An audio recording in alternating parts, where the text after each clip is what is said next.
Hello. Get up. DIGIwananga. Kia ora, I'm Ren, and I'm going to talk to you today about the idea and concept of Native BnB. Now this is my brother Piha, and he's going to talk to you about the two main driving forces behind our concept. And this is my other brother, Poai, and he's going to talk about the ethics, the authenticity and tikanga behind Native BnB. Now Native BnB connects. We provide a digital portal that's self-directed and co-creative. Just imagine, you're sitting with Waka Builder Hek Busby talking about traditional navigation on his own place and land in Taipa. Or imagine that you're with one of New Zealand's most respected tohunga and kāras, Tuarahi He Taraka, in his own shed, a place many people have never stepped foot in before. So what makes us unique? What makes us unique is that we provide the access. We can provide the access for the traveller, the tourist, seeking a rich, personal and authentic Indigenous host, and a host seeking income-generating opportunities. Now let's just say you're a traveller. You're sitting at a desk or you're on your phone. You're wondering, what do I do next? Where am I going to go? You click on Native BnB's portal. You see a host and a region that you like, an experience that you are just so wowed by. And then within seconds, the host is notified. He verifies the experience is available, and within a few easy, simple steps, we've connected people. We've connected travellers and hosts. We've connected businesses. We've also connected communities. Now we have loads of support in the Te Tai Tokiro region where we can roll out the prototype. We can also get support from iwi that could take us national. But with your support and the support of Rangatahi Inc., we could go global. Now, if you don't know who Tui Shortland is New Zealand's Indigenous representative to the UN. And most recently, she brought 12 Indigenous delegates right here to experience what makes Māori unique. Now with your help and her help, we can get into places deep in Japan, over in Native America, or right here in the outback in the Aboriginal country.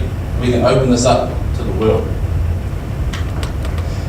Now, Native BnB, it's not just a local idea. It's not just limited to the nation. This has the potential to go global. Right, how we make money. Native BnB charges a 10% booking fee. For a standard book, you could get a bed, a mihi and whakatau, and some quality whānau time.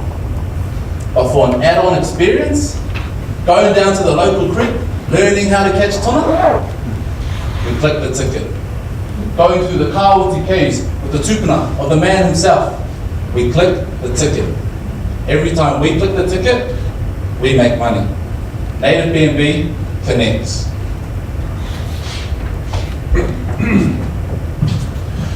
Kia ora. My name is Te Piha, and as Ren explained before, I will be talking about the two driving factors behind Native BnB. Firstly, in the recent years there has been a shift where tourism is now New Zealand's #1 export. This industry is growing and booming, not only in New Zealand, but the world.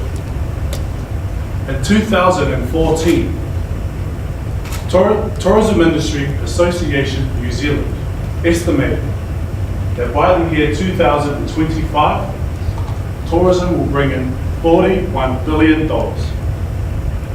However, 2 years along the track, they've had to revisit the plan.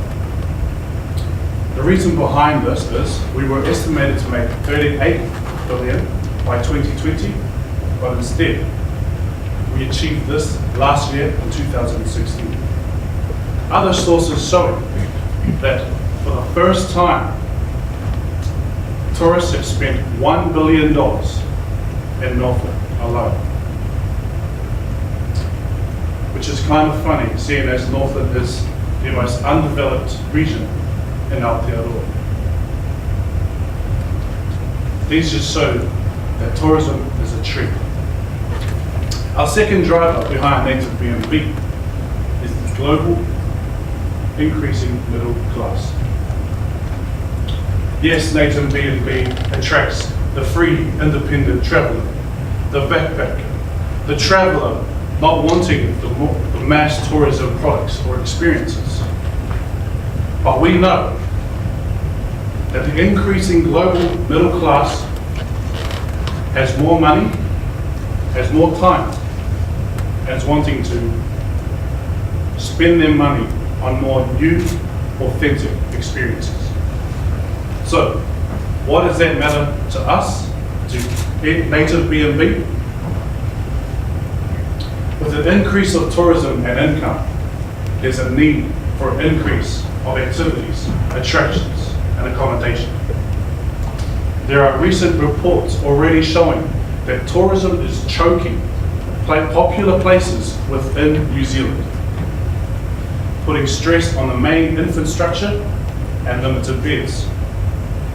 Native BnB, in partnership with the hosts, can help provide more activities, more accommodation, help take the stress away from these popular areas, and spread the wealth throughout New Zealand and our people.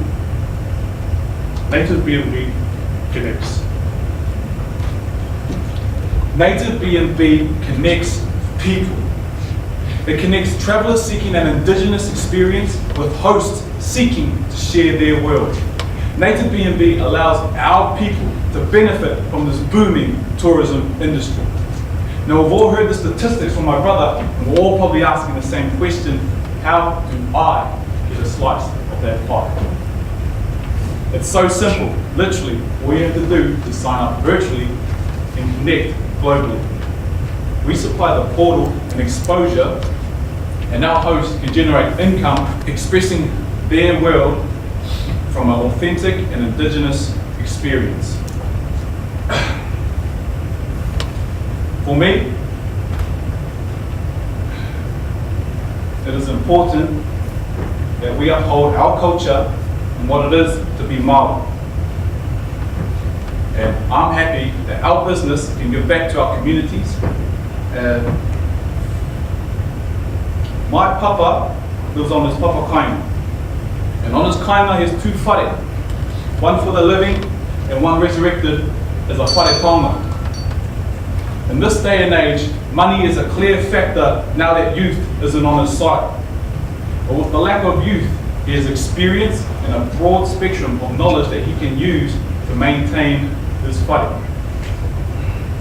Our people can feed off this opportunity to make ends meet.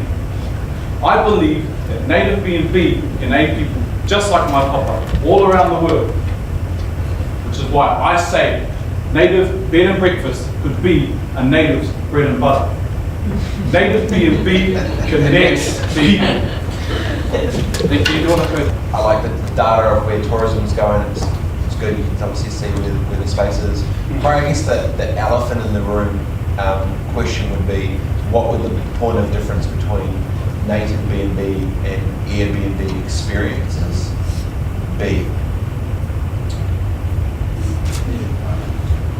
So Native BnB experiences are different because we're going into cultures and communities where the people are. We're not bringing them to places and putting them on stages to perform for someone.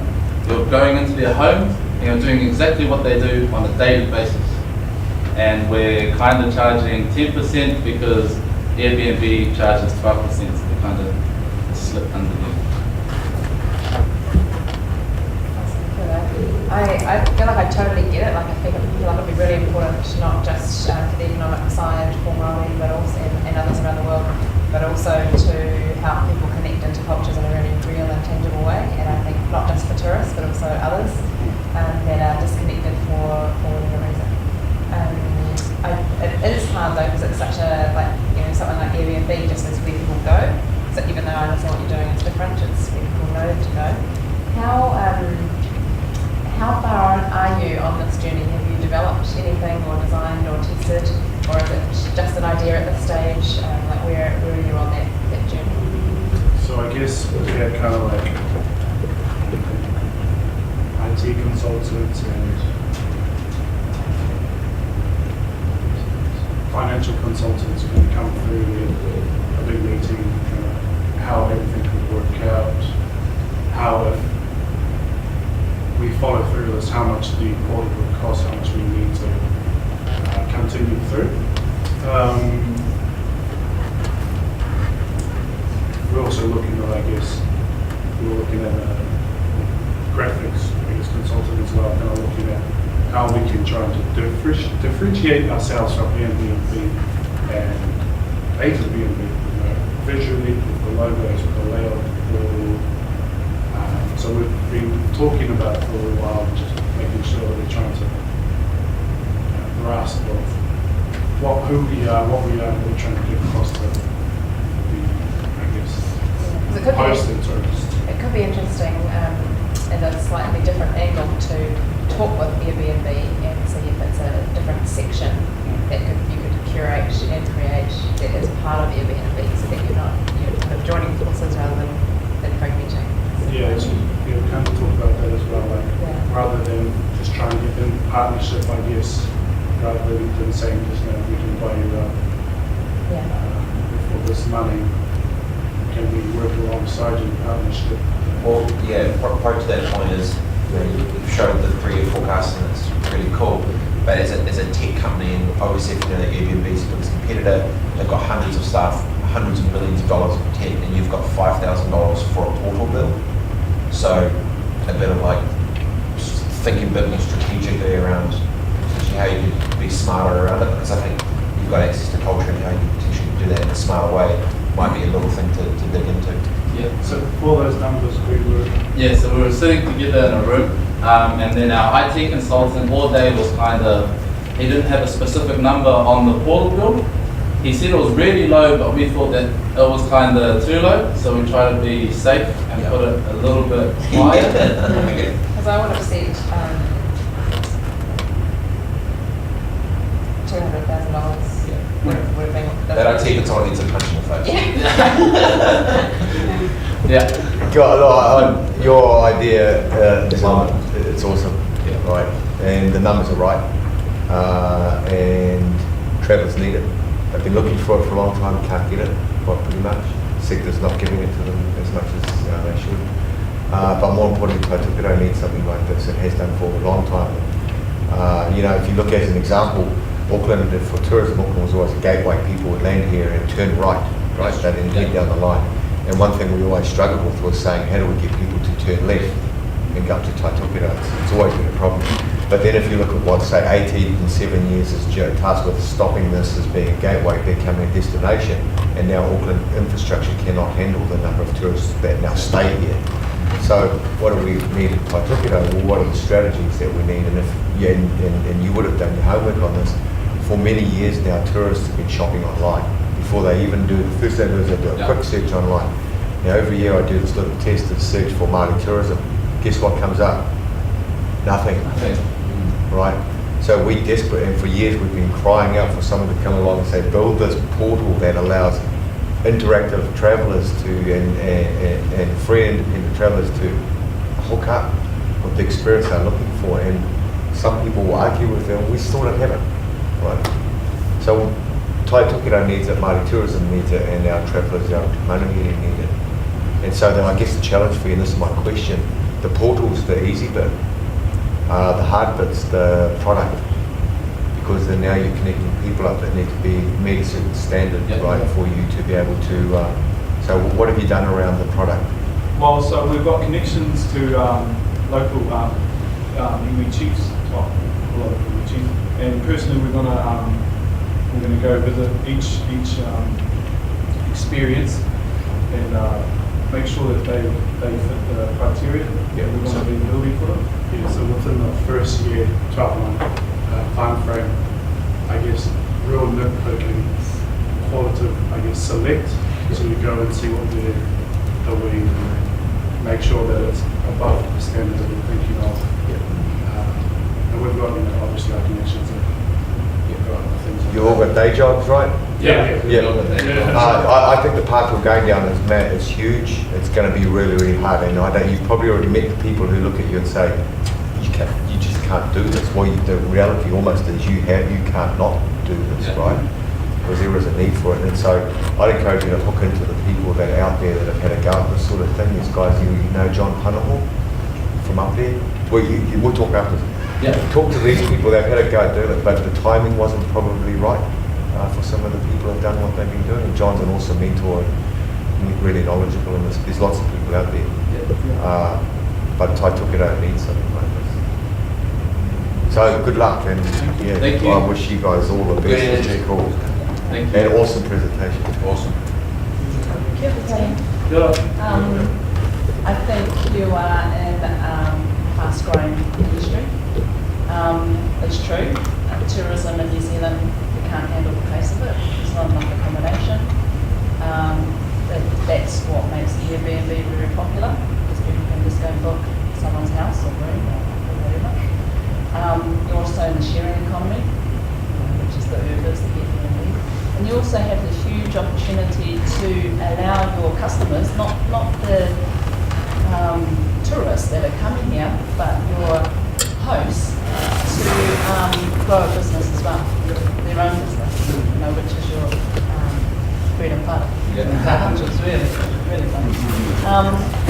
But there's also an opportunity in terms of scalability, like starting in up north and then moving down south, Queenstown, talk to Native BnB, or because you already have a system set up into the coast, wherever, because once you've got your portal sorted and it's working, or maybe you're talking with Airbnb themselves, you have a system sorted out, you've kind of gone through the process of identifying and talking with your hosts, and so you just reapply the same knowledge you have and you've experienced into different areas, and then that's just in a national, you can take that international too, but other indigenous cultures that want to link people with their culture, things like Māori to Inuit, Yeah, exactly.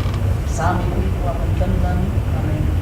I've never known the Sami people existed until maybe a couple of years ago when I heard about them and was amazed. And I wouldn't mind checking them out one day and staying in whānau over there to see how they live. But my question really is, you've seen your numbers here, and it is expensive to build an online portal. It is going to cost a lot. I did really like the idea of partnering up or trying to work, maybe not with Airbnb, it could be someone else, Tourism New Zealand or someone else, because it is quite a big thing to do. But I think it's for me, it's this.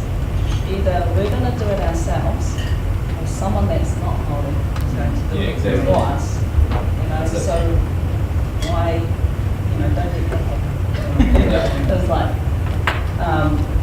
do this, work on it. And sorry, my question is, what is your move? As soon as this is all over, what's your first move? What are you going to do? Are you going to look at partners? Are you going to look at money? How are you going to? What is your very next step? So we've already talked to a few people, and we've got some angel investors that we're hooking up with that like the idea, and if it goes past that stage, then hopefully, they can help fund as well. But we're trying to look for more opportunities to try and get funding and meet everything that we need to obviously build this portal and do it the right way and make sure that it's all done properly and respectfully and not rushed. Just kind of quick, have you guys have got tourism experience? Yeah, so you're working in it now?